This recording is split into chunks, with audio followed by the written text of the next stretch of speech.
En direct de favelas de Muchachalados, Surianta de Caliente, Comida de l'Arta, Sauce à la Poulanganda, chaud dedans, chaud dehors, Balobi chaud partout. Yeah, yeah, yeah, yeah. En cotant, en partageant, en mettant les mitema. Dans mon avis, les secondes, nous comprenons des zéro personnage. Les années, bakotite. Mettez les mitema en cotant, mettez les mitema, le cœur. Mettez le cœur, donc, mitema belé. Pendant les baguettes, on a raté G. On a un système à limbisangat. On a un titre ndena womiona limbisanga masindi. Limbisanga le cœur. Ah, Blue Aweranton. Mwena kabela mbote na yo ezalité. Ozali vraiment mdi ya mama. Oyo itinakanga na levi. Kabanga kozanga tokomona nanga na yo. Yango etininga na baide. Ouais. Komi pesa na moto alingi yote. J'aimerais bien Fatou Jo na mibenda. Obenga ninga na se ya mbula. Esika pongi kokutanga bisika ngana kolalela. Pongi ekipaka placite o. Atana divana kolala nanga. Valere ya moto. Tuna epai ya nzambe oyeo. Tuna wasenga kimpuni Notre ami écran géant. Tuna Kevin Pumbulu prima bar na bandal. Tuna DCPK na Kisenso.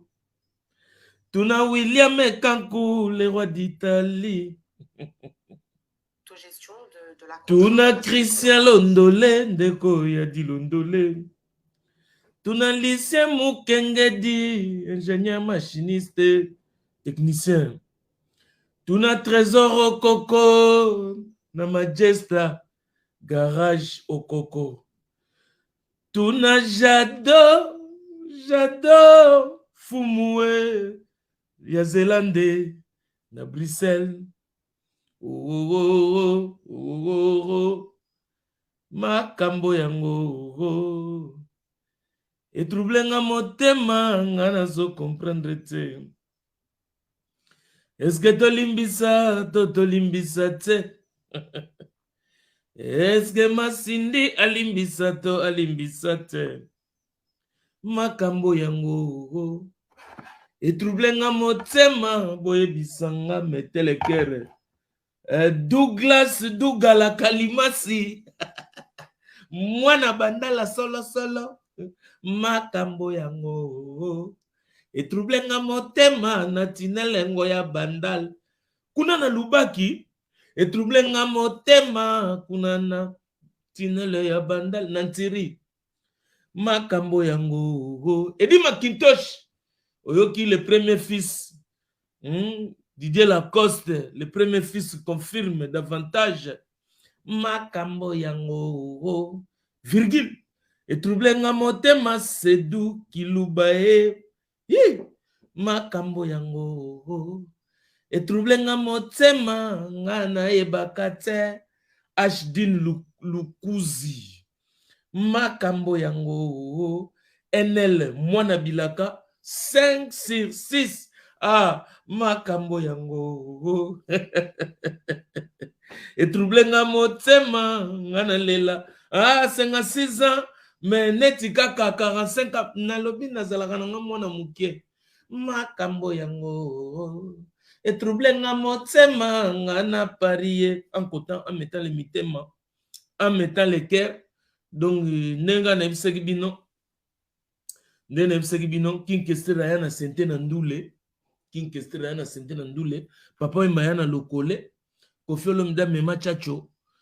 Tchacho ezalaka Tchacho, Fally Ipupa ye na autotune, nga papa os na ye na DCI, directeur de communication internationale, Zoleve, Yandi Mosi nga yoyo, nga moko kato adete. Naka nga moko, makambo yango. Etrouble nga motema, Alain Placide Café na ye. Makambo yango. Les commentaires. Makambo yango. Mike. Balobi El Cavalière. On est là dit. Makambo yango. Jack da Silva. Etrouble nga motema, ngana parie. Makambo yango. Shirley Matuba. Donc, cela veut dire Limbisa Masindi, na minicho mouvement quartier latino bazana Soudan Sud, et pas Iwapi Kofelo Midaza, bête toujours ba concert, Papa Mobimbae, ba Soudanais Babini, et ça où y a relobate, donc Viazo continue à bêta avec Madame l'honorable Cindy Lecker, mais, et là on a eu, ils ont Sabino qui fait le dans un voyage, bien sûr. Mais les changements, on comprend que Douglas Kalimasi a sala boulot ya makasi na nenga sous-sol, na nenga cessé. Donc, Webika Manike de John, mwana bandal ya tongo.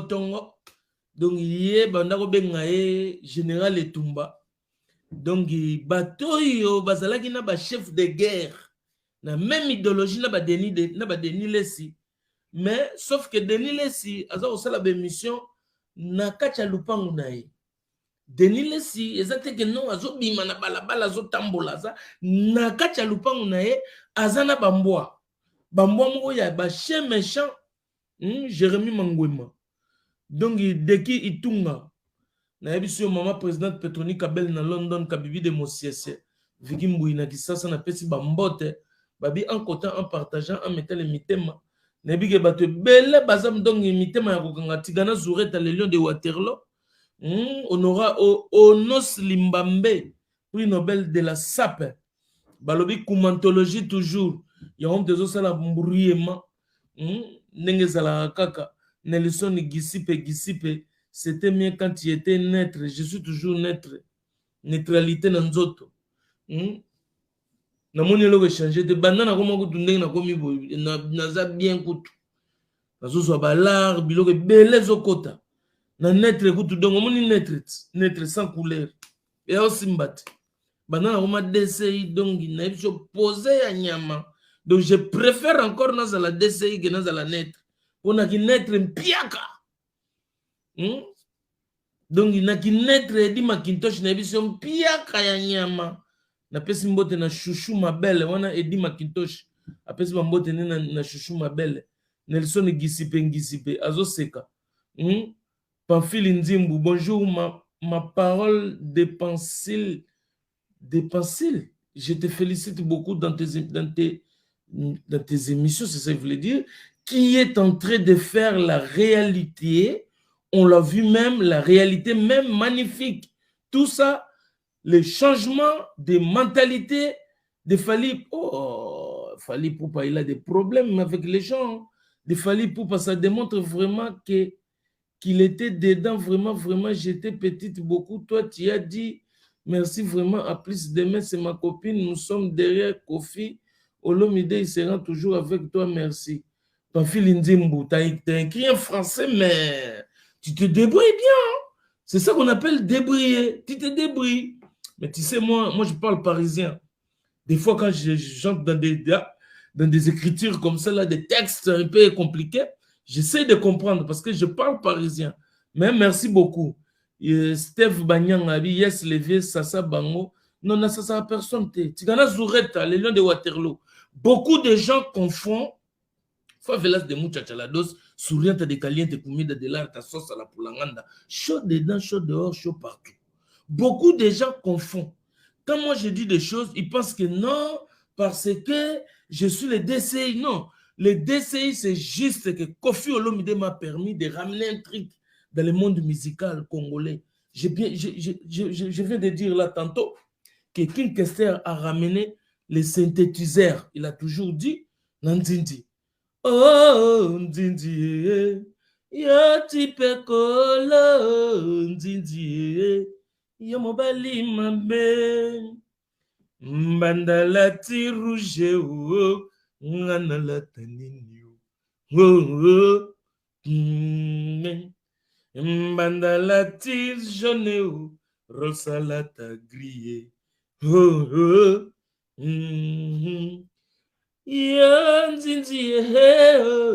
et tu sais, tout ça là, nous, on a vécu ça. Parce qu'on venait de Rafimiko, Mwana ya roi, Mwana ya sa majesté. Nabi, bon séjour, na Victorien tout. Certes, nabi no lycée Mukengedi, les machinistes, techniciens, ingénieurs. Na ndenge ya Finlande, certes, na Victorien nyonso pour l'anniversaire, il y avait King Kester comment Boatiki biso il y a cela 9 ans. Omoni que Congo Nzoto quand il était vivant, il parlait que du vrai. Il a jamais dit de mensonges. Donc nous on est là pour perpétuer la rituel de vérité, la rituel de Farafara en évitant d'être jaloux des gens. Donc Favelas de Mouchachalados jamais jaloux de quelqu'un parce que pas midi chez toi, Timbana un a des retards. Au film dans Soudan, mais boyebiga ba masolo oyo ndenge zalaki ko kende Denis Lesi va te belé ba Hollanda loyenge naye, mais Denis Lesi sauf que lui il est chez lui, il est caché dans les grottes. Moni petit na biso mutu gayar na benga ke mutu gayar po petit wana afinga ngai na ndenge moko bulenge ngana ya osala battle ngana eto sona tala petit frère o sona jamais na occidentaux ngana sina micha barrière moko bo po ngana za occidentaux naza ni diaspora tala ba diaspora bangana ba candidat avec un intro de 2 minutes 50 secondes. Il a fait un intro de 2 minutes 50 secondes. Il a fait des émissions. Il n'a jamais fait la politique. Les convoyeurs des fonds des agences chinoises ici à Paris, dans Bruxelles, qui ramènent l'argent au pays, on leur paye des billets, ils vont là-bas. Après, au retour, ils ramènent des safou et des kwanga. Aujourd'hui, ils sont candidats. Papa, tu es commerçant ou tu es politicien, ou tu as fait la politique, toi.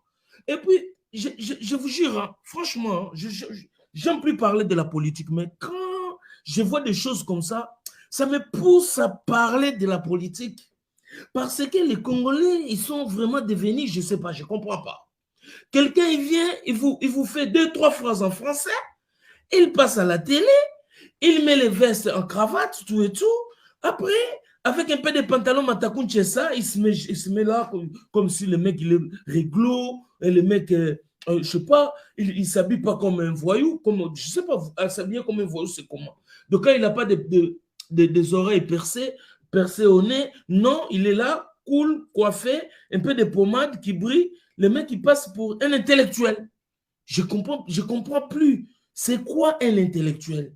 C'est quoi être intellectuel? Les Congolais, arrêtez de donner des crédits à des bouffons. Un mec qui vient vous faire une introduction. Parce que j'ai fouillé sur les réseaux sociaux. J'ai regardé leurs émissions. Je n'ai pas vu quelqu'un qui a fait une émission de 1 heure du temps en français et qui fait marrer. Tu vois? C'est ni marrant, quand il parle en français, c'est ni marrant, ni intéressant. Quand il veut devenir intéressant, il va commencer à parler à lingala pour avoir des possibilités de dire des bêtises. Parce qu'en lingala, c'est facile, en français, c'est difficile. Est-ce que vous comprenez? Si vous ne voyez pas les émissions en français, parce que ces gars-là, ils ne maîtrisent pas le français. Tu appelles les jeunes comme Naza. Naza, il va venir te parler en français, il restera toujours marrant. Il sera marrant. Mais elle là qui parle français, jamais moi j'ai rigolé. Quand il parle en français, jamais j'ai eu des bichébé. C'est pour ça que moi je parle parisien. Tu vois, même quand je parle en français, sans autotune, même si je mets l'autotune, tu sens qu'il y a des bichébé dedans. Ça fait des bichébé dans mon truc. Dans mon français, il y a toujours des bichébé. Mais ces gens-là, avec les introductions des émissions de 2 minutes 50 secondes, j'ai bien compté, j'ai bien vérifié, j'ai mis les compteurs.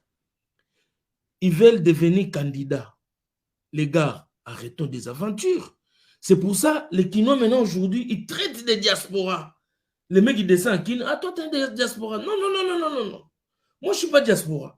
Je viens. Les Kinois, j'arrive. Les Congolais, les Kin, j'arrive. Mais ne m'appelez pas diaspora. Je ne le suis pas. Je suis un occidental. Donc, je viens étant occidentaux. Retenez ça bien. Pas diaspora. Non, occidentaux. Donc, voilà. Je suis le descendant des aristocrates congolais. Tu vois, je viens avec les mentalités de l'aristocratie, qui est différent des mentalités des Mvwandu. Tu vois, un mec qui a vendu ses chikwang, il a vendu ses camions de Mouteke, c'est un Mvwandu. Un mec qui a ramassé les diamants, il a vendu, c'est un Mvwandu. Un mec qui a gagné dans les Mpunda, cheval, déveloterie, ça c'est un Mvwandu. Un mec qui a acheté sa voiture, qui se montre dans les Facebook, ah, n'a sombi voiture, azo surtout qu'il a, ça c'est des Mvwandu. Moi, je ne suis pas dans les rats des Mvwandu. Je ne suis pas un Mvwandu. Je ne suis pas un Mvwama. Moi, je suis juste un aristocrate. Tu vois? Bête casquette à Yankee. Parce que je suis un aristocrate. Partout où je passe, les gens savent que non, lui là, même dans les démarches, ça se voit que je suis un aristocrate. Donc, arrêtez, vous les diasporas. Vous faites la honte des gens qui habitent en Europe. Tu as fait 5 ans en Europe, je ne sais pas, 3 ans. Dès que tu commences à descendre à Kin parce que tu as mis des vestes, tu as mis des cravates, tu as cru que tu es devenu policier. Toi, tu as fait la science politique, science pro. Toi, tu as fait ça? Science politique. Dans quelle université? Et puis, surtout vous là, vous qui êtes dans les universités de Barumbu, université de zone de Kinshasa, université de Kasavubu, université à Matongé, université, je ne comprends pas, à Kaouka. Depuis quand une université à Kinshasa, il sort dans les... Quelle université? Oh, à Kasavubu. Moi, je ne sais pas, les Congo. Moi, je connais la colline inspirée qui est Louvanium. Si tu viens de Louvanium, je peux comprendre. Si tu viens de l'IPEN, on peut parler. Si tu viens de l'IBTP, on peut encore en discuter. Si tu viens de l'ISTA, on met les choses à plat. On discute. C'est comme si on démontait une moteur. Non, un moteur. Une moteur ou un moteur? Bon, ça dépend de l'article. Un moteur. On démonte le moteur, on discute, les gens disent ça. Mais si tu sors dans vos universités que je ne comprends pas, université ACK Mokuna, oh, depuis quand? Depuis quand? Tu crois que moi, quand je partais à l'école, c'était pour aller dans l'université de, je ne sais pas, ou de Bumbu.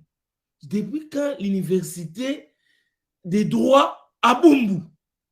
Depuis quand? Moi, je connais l'école technique des bâtiments, c'est le Mbao.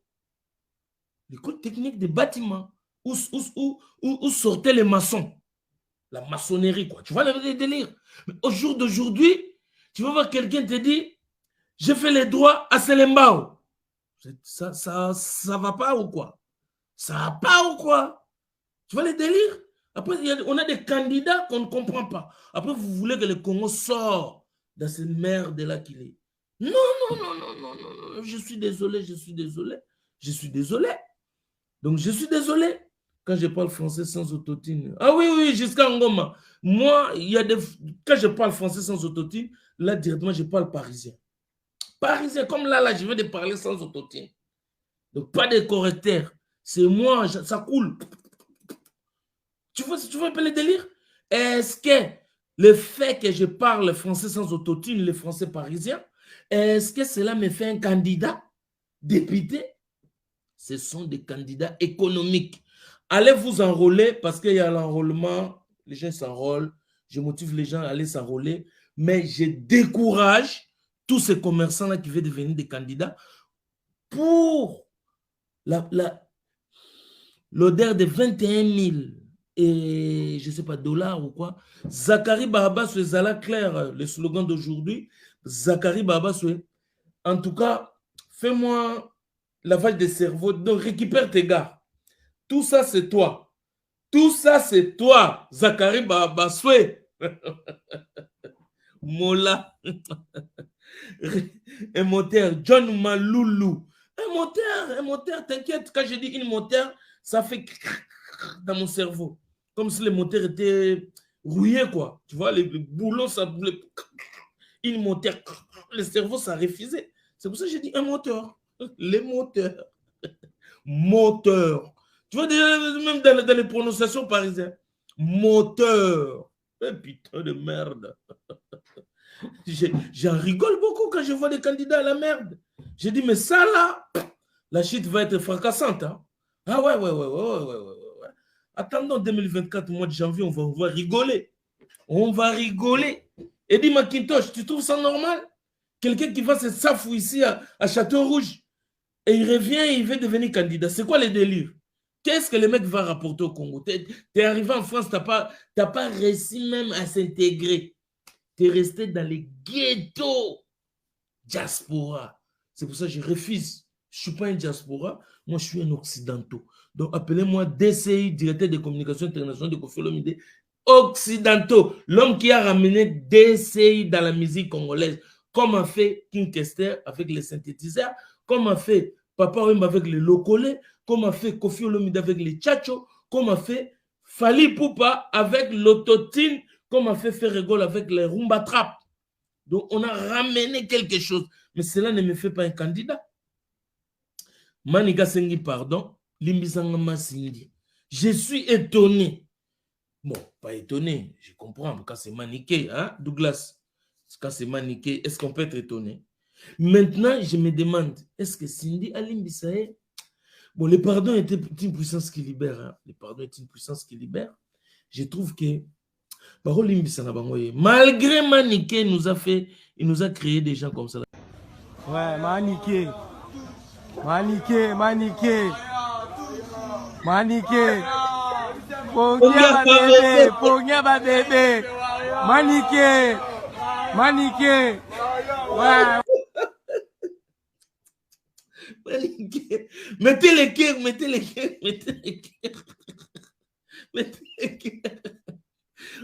Mettez les cœurs, non, Alain Louki, le véritable moi dans ma tête des États-Unis, Seattle Seattle, Azor Mbombo, le CIA, communicateur international américain, Kevin Bumboulou Primabar, Tsunami DCPK, donc départemental communicateur de Kisenso. J'adore Fumu à Zélande. J'adore Fumu. Il y a Zélande. On appelle ça Mbote depuis Bruxelles. Les lions de Waterloo. Kims Morgan, vous savez pas pour ça, tu fais la fierté du Congo. Ramsès Sissa, you are the best paparazzi. I can't stop loud here. Carrasco, Michel Ferrer, mes vieux. Kofi n'a pas ma pesa bien te. Bisogno sotoza ba Congolais. Vie privée à Batouba, t'as Rolls. Mais où tu m'as vu insulter les gens? Où tu m'as vu dans les vies privées des gens? Moi, je cite les gens. Non, c'est faux. Quand tu m'accuses des trucs comme ça, là, moi, je ne suis pas d'accord. Ah, Maniké. Non, mais, non, tu expliques bien. Manika salelo moboye, batu mikolo ba otambula na Paris kabo. Libo, ya ona otunat. Talaga, e komi challenge tal. Mutu pa fanda sel nega challenge. Maniqué. Pogna ba bébé. Maniqué. Ouais. Congo ya mboka te, Jacques Correa Bongula. Kim Kiala, papa va toujours le plus grand DCI. DCI azaka moko na mukilo. Moko. On expliqué bino, Maniqué, après avoir que ça là ba Maniqué na partout. Papa Maniqué ba bimi. Et comme ils sont aux arches, au tchelo boroboé, Pongia ba bébé, Waria Maniqué. Ezekiel Lengi. Asala ngone Lengi. Bon. Bijoutier ya mboka. Na bosanite Jano Makoti. Na peso bambote. Bijoutier ya mboka. Peso bambote. William Kanku. Eva Moari. Moutetela au Japon. Willy Opele là. Patrick Zola à l'international. Na bosaniote. John Malulu. Azana succès collègue Kombe. Siko Maniqué. Bion boye Manique de John. Ndeko ya Douglas Kalima Simon à Nord. Ndeko ya grand frère na bimaki de John na bosani comme on a boche na comme grand frère na bango. Manika sengi na pardon. Parce que le pardon est une puissance qui libère. Ce que nous avons besoin de beaucoup de commentaires, est-ce que Cindy le cœur a limbisa Manique toi kanga mutema. En tout temps Cindy le cœur na minute to koloba tala Cindy le. Bando salara bo chaque jour. Chaque jour na podium. Et bando salara na ngabo. Mais na minute limbisa ngama Cindy et uti pa ya Manique mama na Jonathan Kadima de John, mama na Prince Babia, mama na moi ne me souviens ne communauté Kiminga Anna comment on peut comment yebana na Philippe Banana Albert Loaka Toso tu as quoi dans les narines messieurs. Ah, Master, n'habite n'explique on nous a mbogani. Bisous na poto c'est comme ça. Ouais, ça baluka ba gothique. Tu as quoi dans les narines, c'est une piercing. T'as jamais vu ça ou quoi? C'est pour les stars, c'est pas pour tout le monde. Si t'es une star, si t'es quelqu'un connu, si t'es, je sais, tu es dans les looks, voilà, t'as une prestance, tu peux le faire. C'est pas interdit en fait. Tu vois? J'ai passé plusieurs frontières du monde. On ne m'a jamais demandé ça, même dans les frontières, pour passer dans les, tu vois, les frontières. Quand je voyage, on ne me reproche jamais de ça. Donc, ce n'est pas une infraction. Alors, toi, ne te transforme pas, je ne sais pas en quel Dieu, pour venir me juger. C'est le jugement dernier déjà. Tu es Jésus. Dis-moi peut-être si je ne suis pas au courant. Bah, ça, Jésus est déjà. Hein? Toi, et master, comment on est tout le Albert Loaka Tozo, nevita za mbogani. Oza na loja Loaka. Oza na loja na batete la kuna dongi na otete la nkema mfumbe. Même na bamboka pe ba persinge zalaka. Parce yo oza na mbogani. Peut-être fin du monde est déjà Jésus a bandi jugement. Yo zo jugenga na tambouli partout dans le monde. On m'a pas demandé ça les policiers, même à Dubaï. Là où il y a que des policiers hommes en robe blanche pardon. Ils ne m'ont pas demandé ça. Maintenant, ils ont demandé qu'on a plein life. Dis-moi, est-ce que c'est toi Jésus-Christ? C'est lui qui va venir comme un voleur pour nous juger. Tu as commencé le jugement.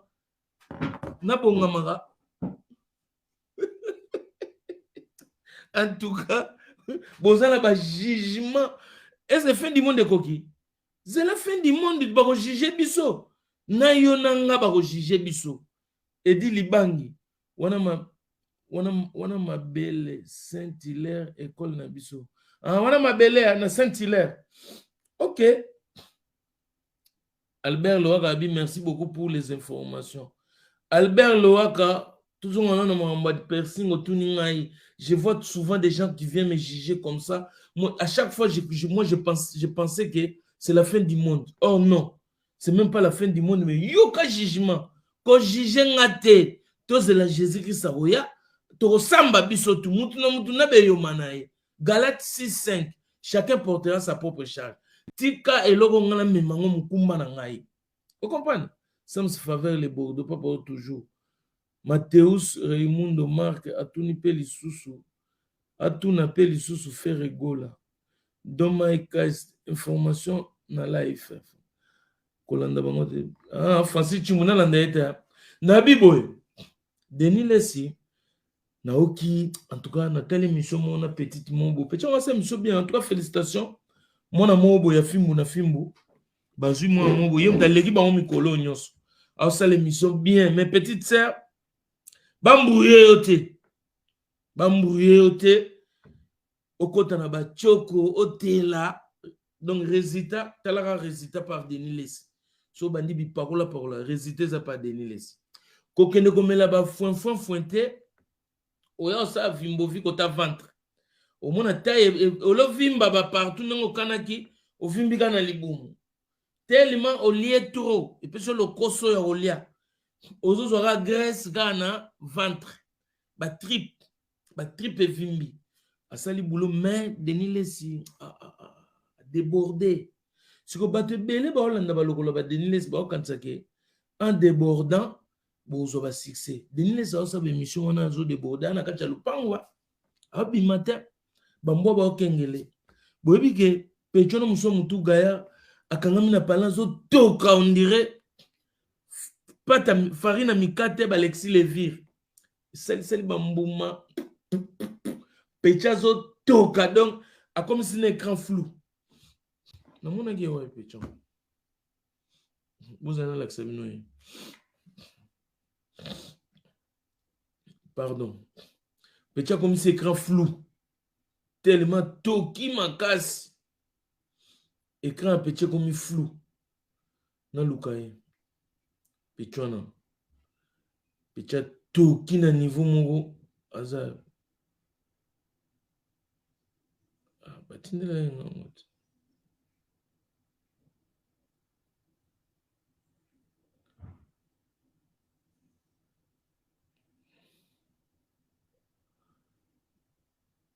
Pechona ke. Bon, pechona moni ete. Bogo nega bota la bo mona. Pecha toka. Parce que zo bima soute. Pour kopeza.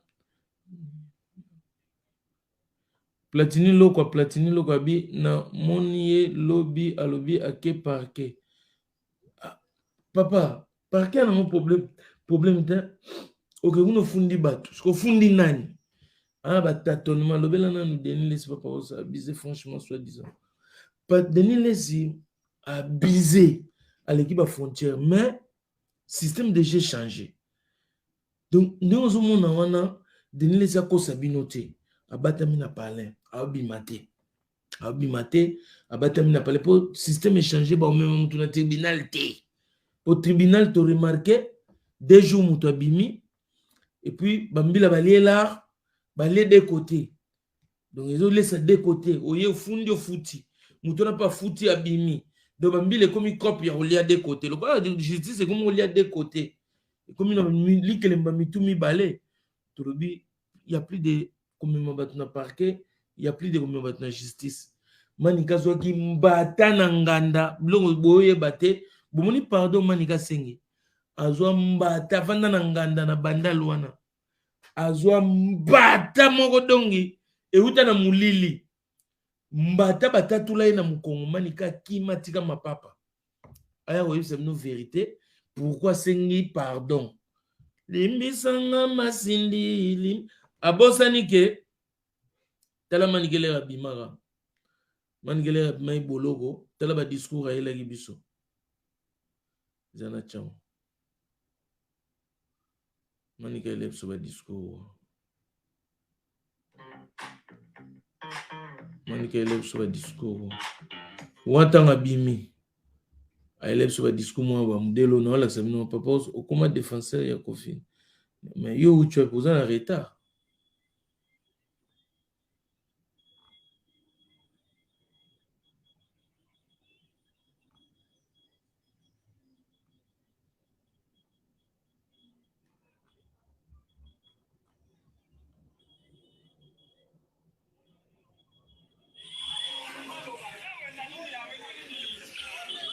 Omanigele rabimagi. Yoga moto, yoga basifle. Kalusha Putumani. Na pesi na Switzerland vanga muchuri bambote. Kalusha Putumani, Salim Pangi, bambote na yo Pafini Nzibou. La parole, on suivi l'émission, il était au parquet de la Gombe. Il a venu déposer sa plainte hier. Pafini Nzibou.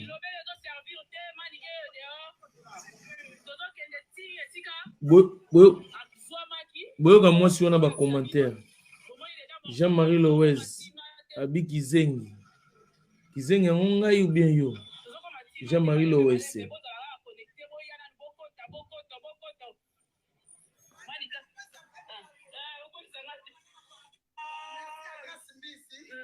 Merci à ma famille que j'aime beaucoup. Merci à ma soeur que j'adore, Mireille Okito. Merci à Kenka. Merci à MK. Merci beaucoup. Je vous aime beaucoup. Ce qu'on y est, Yaya, comme mes 4 deuxième bord et ça.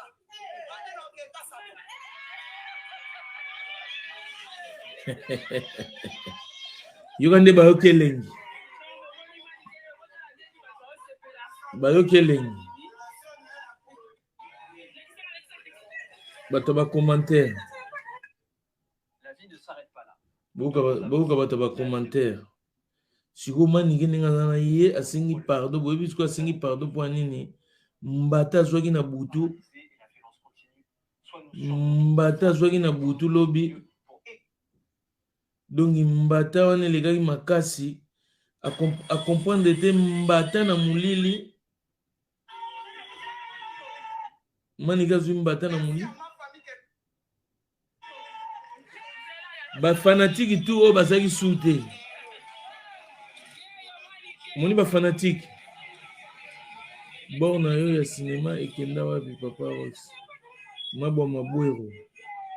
Bato ba comprendre na bandaki cinéma ne matibala. Vous détruisez cette profession noble à cause de vos penchants. Vous pouvez parler de la musique sans montrer vos penchants. Tolim ça a été.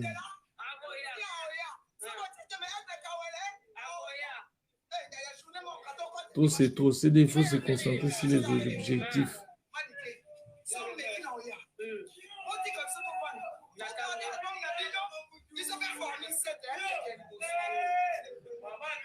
Donc, au maniqué. Bon, pour dire que malgré Babiloko, tout manika lobagi nae, asengi nae pardon. Donc, c'est-à-dire, tout ça là, c'était des futilités. Namoni mutumo combien Neema Chibala, vous détruisez cette profession noble à cause de vos penchants. Vous pouvez parler de la musique sans montrer vos penchants. Neema Chibala, maintenant je vais te dire une chose. Balobani. Autre temps, autre mers. Peut-être boulon, yonde ce que vous avez battu. Yozo boulé, toi n'époque à lipwa. Yo na mutu na yo, o bouleka, toi n'époque à bela. Na mutu na yo, ozo bouleke, nous vivons l'époque de Chama Chama. Mon péro à Malouba. Avec les chansons Vicky Chama Chama. Vicky Chama Chama. Banyokolo komoninga boete o Chama. Toi, tu penses que Magambo yozo boulé wana, o yozo baya bapacha.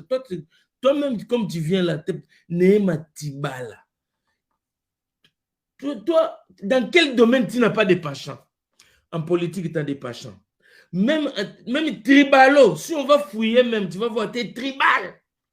Tribal en politique, tribal en religion. Dis-moi, dans quelle église tu fréquentes, toi? Si je ne verrai pas que les pasteurs est de ton tribu. Dis-moi dans quel parti tu supportes, quelle politique. Je vais trouver que tu es tribal même en politique. Même dans les quartiers, les gens que tu fréquentes, tes amis. Donc, tu es tellement tribalo, tu veux donner des leçons à moi. Musique, musique, oh, je suis au milieu du village. Yo, ma village. Au milieu du Nazarana coin. Qui chasse un boka, on a moutoute. Proverbe, on a yokamote. Na simba, on a coin. Soke hindi na boaki. Yusko zo lukomo na milliers. Pendant que nous les échangeons. Barti c'est tout wana ningo mona bangona. Ozo kate awa tamanika bimi azotanga batu bakomba batu ba soutenir ye. Musique échanger comment na ba ekiri. Koto ba Gaulois, koto yo ba warrior, koto ba Kofifil, koto ba Wengemen, koto ba Spiritas, koto ba villageois. Yebsanga sugo musique yo zoto sanga ngana ko boma. Natanga bela komba batu bela yiba komona wona. Ba bela mambo to ba mambo bela. Ba fanatique à Chama. Comment on a dit banane? Tu as vu que Stuka c'est ça qui n'a Illiston. Parce que yeb sanga ba fanatique à Lita Bembo, ba Lita Bembion. Ba fanatique à Zaiko, comment on a banane? Joël Kaza dit papa Rose, monde la kenda, ma kenda ga musalat. Butu na nga question na tout bani akende wap. Asana ngai Saint-Valentin, tu as na lobby. Tu peux dire bisous. À la télé, il y a la main rouge. Chérie, Saint-Valentin, on s'en fout, chérie. Nous, c'est Saint-Valentin tous les jours. Donc, tu n'as pas de question. Elle travaille. Tu comme mutu azoluka DCI ezali et logo na na mona musique grâce à Koffi Olomide, je suis devenu le DCI, donc ça m'a permis de ramener quelque chose dans la musique. Yo zanga ko bomi musique. Yo zo mona teke comment bekiri. Yo quand si soko au seul interview pas JB ou que pas wera ba koswa. Le ba Amadou Diaby mutatindi yo. Te dit boya pas beta ma solo avec Ototine papa. Carlos Beyo, soit bien papa Ross, on dirait des fois vela chaud dedans chaud dehors, nazo lela yo mabe panzante. Nazo expliquer mutuana. Batu musu ba obi magara ayene ga boy bou papa Ross lobela pe masolo ya Gigola. Gigola il est malade et ça domaine moi ya Nzambe. Moni ba domaine à maladie, je peux pas m'improviser prophétiser à la pasteur Mukuna. Qu'est-ce que j'en sais? Malade, je ne suis pas plus fort que Dieu. Il n'y a que Dieu qui peut trancher dans ça. C'est lui qui voit tout. Dieu voit tout. Dieu voit tout. Dieu voit tout. Dieu sait tout.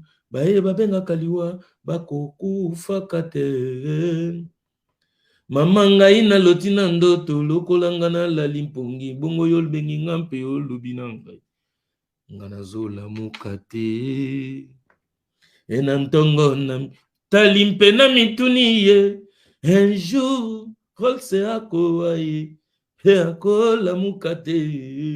Et ça va Dieu voit tout. Et ça domaine en Zambé. Quand quelqu'un est malade, il y a un domaine en Zambé. Je ne vais pas venir avec toute mon intelligence venir spéculer dans les domaines dédiés. Je ne suis pas Dieu. Mon tout le monde a dit que tout n'est que Yesu azongi. Na ye baralem support oyelo ko muyibi. Tam so yelo la yo. Obandi ngolinga ba jugement. Oh yona nga to samba. Domaine en Zambé. Ko jijaka mutute. Ko jije moto na mosika ezali mabe. Pusana pembeni na ebongo ebandenge na ye. Na mesana kako na mama ye. Na cheka wana mwandambu. Vous comprenez? Le domaine en Zambie pour na Gigola. Tu peux aussi me répondre sans dérapage. Restez lucide. Je t'ai posé une petite question simplement t'agiter. Je ne suis pas agité. Si tu ne connais pas Papa Rose, des favelas de muchachas, de souriantes, de calientes, comida de l'arta, moi c'est comme ça que je réponds. Tu vois tes questions là, tes questions, des genres de questions ironiques. Donc j'ai touché le fond. Toi directement, moi je suis agité. Non, c'est toi qui es venu avec l'ironie. Alors je suis tellement intelligent, quand tu fais l'ironie, je touche le fond. Juste le fond que j'ai touché. C'est ça qui t'a fait comme si je suis devenu agité. Non, c'est l'agitation là que tu te... Non, c'est la découverte de ton ironie. C'est pour ça que je t'ai demandé, toi tu as cru qu'on est dans quel monde là? On est dans les musiques d'aujourd'hui. Qu'il est là. Vous comprenez rien. On a 56 ans, maintenant on a moukié. Donc non, ça m'a banali ya lelo. Donc non, mana qu'il est là. On se comprend. Joël Kassadi, Rose Papa, ben Rose Papa, tu Rose Papa. Joël Kassadi. Nema Tibala. Ngai na kilelo. Donc ironie na yo, na koti na kati ironie na on a touché le au fond. Parce que yo quand tu na agité, yo so mona nga pa na agité. Moi quand je suis agité, c'est na ko so au manzarat. Na si on a ba minu, là tu vas me dire je suis agité parce que ça je suis capable aussi de le faire. Mais quand je te parle comme ça, tu vas penser que je suis agité. Non. C'est juste que tu as fait une ironie. Tu veux me faire passer pour un bourrique. Non. Tu ne fais pas d'ironie avec moi. C'est pour ça que j'ai touché le fond. Pour te faire comprendre que au moins, il y a des musiciens, on a Nyanson. Fali, Ferry, Koffi Olomide, JB, Wera, Héritier Wata, Fabrigas, Bina Filé, Mundibou. Donc, tous ces musiciens congolais d'aujourd'hui, Place Baza, Bakoma na Bakan. Est-ce que vous comprenez? Bakoma na Bakan na Bango. Mais moi, j'ai fait les choix et je l'ai dit à haute voix. Ce que les autres n'arrivent pas à dire ni à faire. J'ai dit, je suis le DCI, directeur de communication internationale de Koffi Olomide. J'ai fait un choix. J'ai calculé mon choix par rapport à l'artiste, par rapport à son poids de ses œuvres, par rapport à son parcours, j'ai regardé le kilométrage, par rapport au positionnement, et puis, voilà, Je suis son petit dans ce truc-là parce que je savais que les gens ils vont venir me dire ah Moukala, ah ben Ozolanda, Moukolo, Ozolanda Banamike, Nazu Moutalekinga na âge. Donc on y bateau tout balora, Oza Moukolo, donc on a que confiance à Moukolo na, parce que atinda na boy. Viens na yo atindi yo boy. Viens lo ba maramuto, yo contredire vie. O comment sur la vie le roi de Nile sans solo. Ndeba sur la confiance mon bien. Azo Abasi, Bapese Bakomba Barwa Salomon, Nabucodonosor, Fidel Castro, eza mon pas au mon conti parce qu'il mérite ces noms-là. Dans le bac à dictateur na succès. Au moins Bapese comme Fidel de Castro, un grand dictateur parce que ceux qui viennent mon pas à la politique, alors c'est un dictateur. Pour me garder succès 40 ans, il faut avoir président de la République mon bon la loi. Au Fidel Castro, au Kangi succès 40 ans. Bomoni tala, bomoni muto boye. Bientôt 67 ans. Pantalon jaune, ketcha jaune. Yoba pesoka pantalon jaune, ola tango so okoka. Donc na sali choix parce que Jésus kende lelo boye. Donc oye ko juger ngate parce que ngande mutu dese inde mutu asake boye mabe bozu na bokuta na train. So bolingi na français. En parisien. C'est toujours des délires. En plus de ça, je suis occidentaux. En plus de ça, 56 ans, Boga. Moi, je suis 56 ans. Moi, je suis 56 ans. On dit que tu as golf en Amérique. Moi, je suis 56 ans. Bah, ça l'a côté. Parce que viens dans Soudan, on a Paris. Dans Solo là, est-ce que ma belle n'a pas de soit bien via UDCI. Porte-parole, porte-parole. Yunga na porte-parole. Ba poste ba tunatiki ba poste ba. Na yena poste na ngai. Ona mutauti na ndako na ba yena poste na. DCI, Directeur de communication internationale. Nana ba CIA na ba communicateur international au américain. Ne di nanyo. Mutumsona ya Laurent Sokoko yeto chae CIA communicateur international angolais. Côté porte-parole de ngi ba bambe wana. Tu as un producteur na bambongo na eto ko tu porte-parole sur andimi a un département na suyeti CIA communicateur international angolais au moins que ekosimba que porte-parole parce que loko zo ko swabino ezaki comment mutu oyo plus ba porte-parole bazaka ba Mosaka ba Roger Ngando ba Sankara ba Pi Roger ba Papile Prince ba Dadi Mola ba merveille ambo yesi koyo aina desi mettez le cœur otumitema na memi lo mo sika na ndule desi il est 12h04 na ke boulot parce que desi on so salaka moi on 56 noto ko 56 de 31 janvier je rappelle mais tellement on 56 moi na mkié. Même si mère, maman, ça fait 56 ans déjà passé depuis que tu étais mère. Hein, parce que ma mère, voilà quoi, je suis le premier chez ma mère. Donc ça fait 56 ans passé à Komagi maman. À l'âge de 17 ans, ma maman kalaba bala, donc mère bala a 16 ans. À 17 ans, on a botami. Tout seul l'année jour, maman ça fait 56 ans et tu koleka. Botel ma ma mère, je suis bika bane belé anniversaire bunga na mtachi ezeki lelo oui 56 ans parce que moto 56 ans ya bogar ya mwana mokie ozumo libumu pla bante ni mata ko lula pembe soin natika choko yoka bilo natika choko natika diamba natika komela masanga namela ba mai tala parce que yo bo mona ba fraîcheur ota pote tapo on dirait na cheki ngola unauma ulala na kota na scaphandre mo ba chenga ngola na ngola on dirait ba to Soudan d'ici du côté kofiake kutu viens mon pas au côté sana vie prêtre soye na nenga mabete memela nga ngola pa ko la suba ngola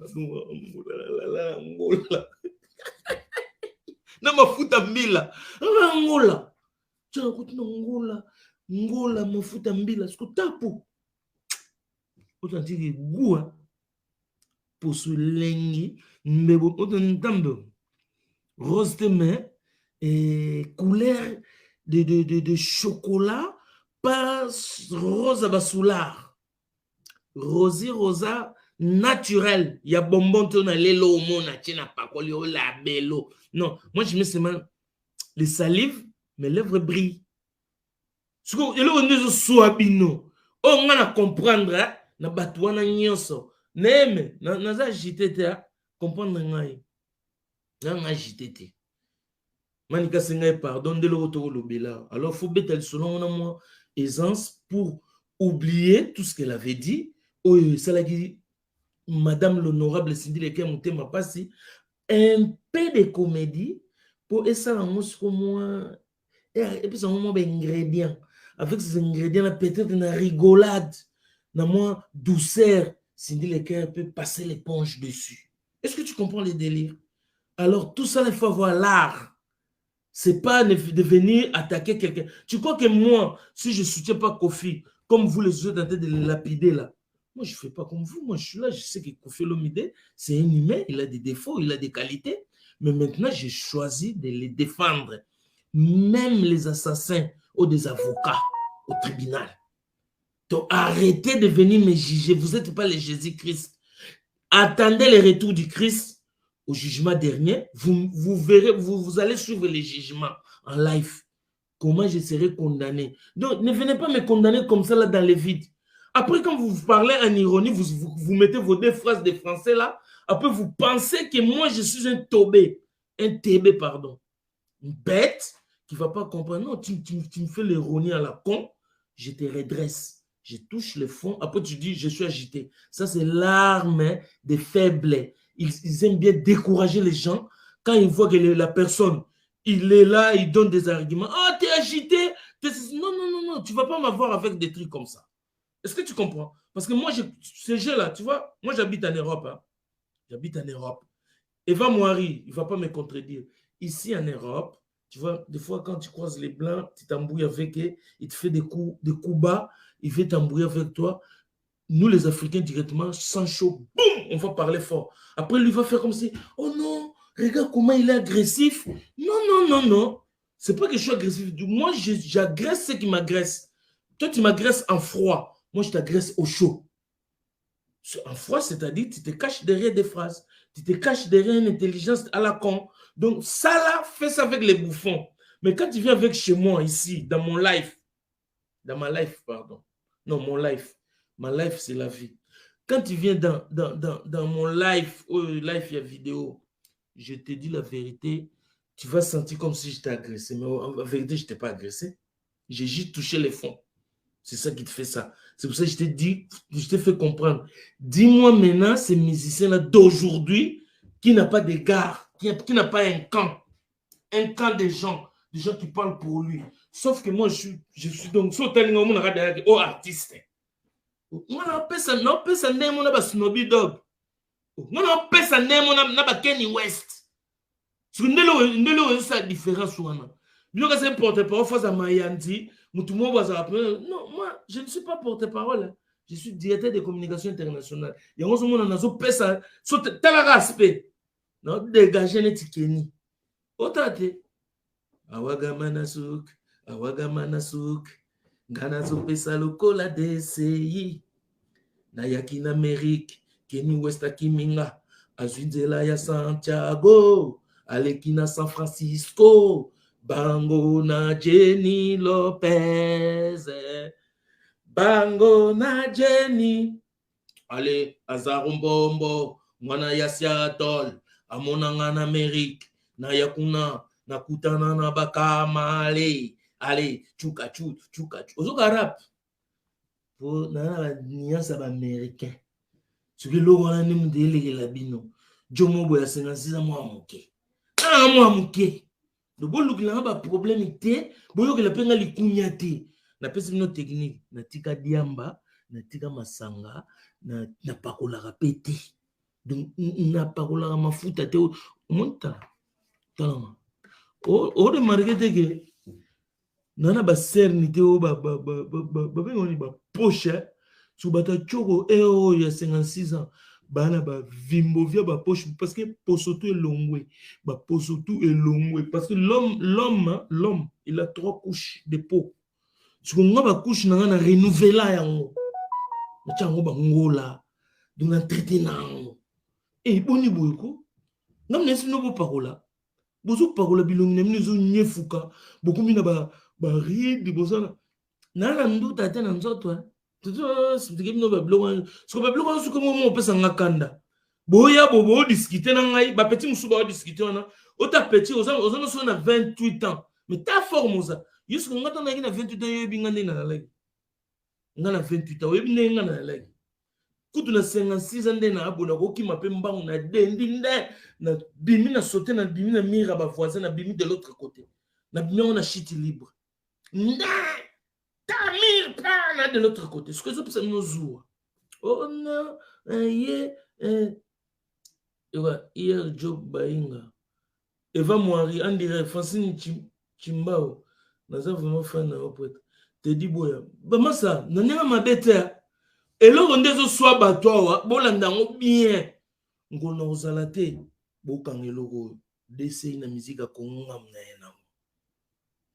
na yena desi na musique ya Congo mais na yena biloko ebele au moins te ba bangi ba yibanga mettre les cœurs et comme les cœurs ya wa pour ça crise cardiaque mettez les cœurs beaucoup ça te ndena loba comme au cinéma ba ya net ka film ya biloko na ngai tout wana se ngai na ozo biloko na nga moko na nko ya biloko na nga ngamona sala ba biloko na nga ba favelas de muchacha dos ba studente de caliente ba chode na ba chode eza makamu na ngai ngamna mema ba ona balabala balata ba sako dona image na ngai ba kosa binoté oh azana tembe j'ai même ma mère à couper avant moi qui faisait des émissions dehors le lo ba comment on sala ba émission boka pim moto au fandi na ona sima ya veranda na bino mai pondo yo bobo sala ka émission na boya na ngwa avangai ngana sala émission na tinela lubaki sentiment bana classe rentrée scolaire babimi propre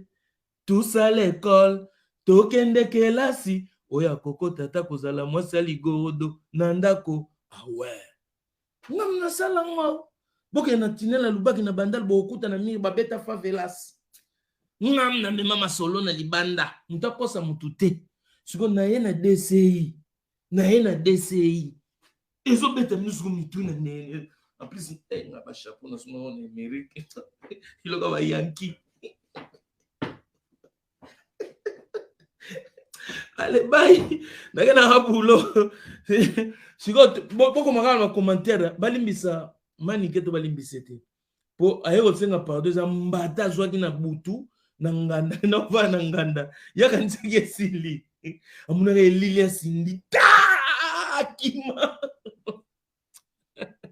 bozo mwate warrior wana musu ya mtuga azoke ndaga ba tribunal tribunal passe à pambe baba passe à pamba kimpata kimboko les osela yo omoni ke to sukisi bango na code otika la code donc babi bokangisa mututi muta banga te mutakima te baokango te baobeto te tension sur tension manika sengi pardon boy amoni na yemo makambo ni fwe komi oh bubulu yondela bombate bimi na mulili aya obeta mno lisolo manika sengi sabatuko expliquer batu neni mbate uti na mulili obandi mbangu manike oya onyata mulangi ozoka niveau comme koma niveau comme koma masindi limbisa ngai na baki na ngate go ya mabota oya libungu e comme yo abana lukaka bakoko solo ya miziki omoni makambongo c'est ça les DCI c'est ça favelas c'est ça de muchachalados souriante de caliente comida de l'arta sauce à la poulanganda chaud dedans chaud dehors chaud partout donc beaux à la pena malamu tukuta na mbalasimanga akina boulot ya osambe zate de ba yo ka jaloux beaux à la jaloux te beaux à la clean beaux à la sain so mela diamba tika diamba so mela masanga mingi tika ko mela masanga Soko pakolaka basavon ngapi mama na biso tanga za yebisanga papa ozobebisa poso na yo vraiment mère aboka putala bomo na ngaki na pakolaka te ota même maboko ota teinture na ndenge za eso moni ngana na bakento tala manzaka na couleur na ndenge mo di haut jusqu'en bas y a pas de haut mutu monde gatie ina matiti so moni mutu zo na pakolaka te tu eza laksa manzaka so atie manzaka moni on mutu atie ina makasa oyiba ina mo batuta bana kina solo yo fo boye baba ina wana ya matiti ba tout so mona ngoka esa alungwa muta produit azokosa ba po bakosa ona po lote mafuta pamba mafuta ka bonso bilo zo chana kacho ne selini bongo ningiseli wana ni mafuta pamba ningisa okolzwa ba tampon elongeko nyefuko okomi likundu okomona mutu mobo ya 56 ans na bote naye ngana boga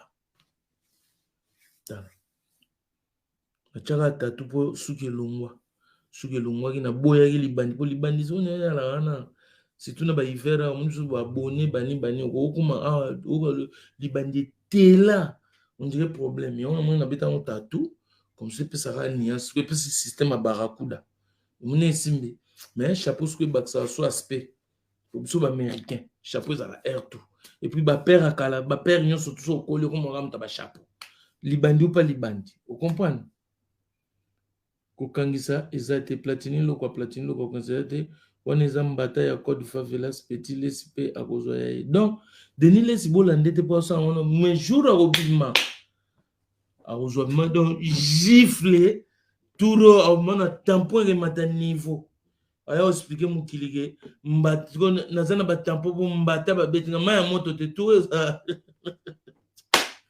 allez bye nakina musala tokute na mbalasima to ya suko solola pour Favelas de Muchacha.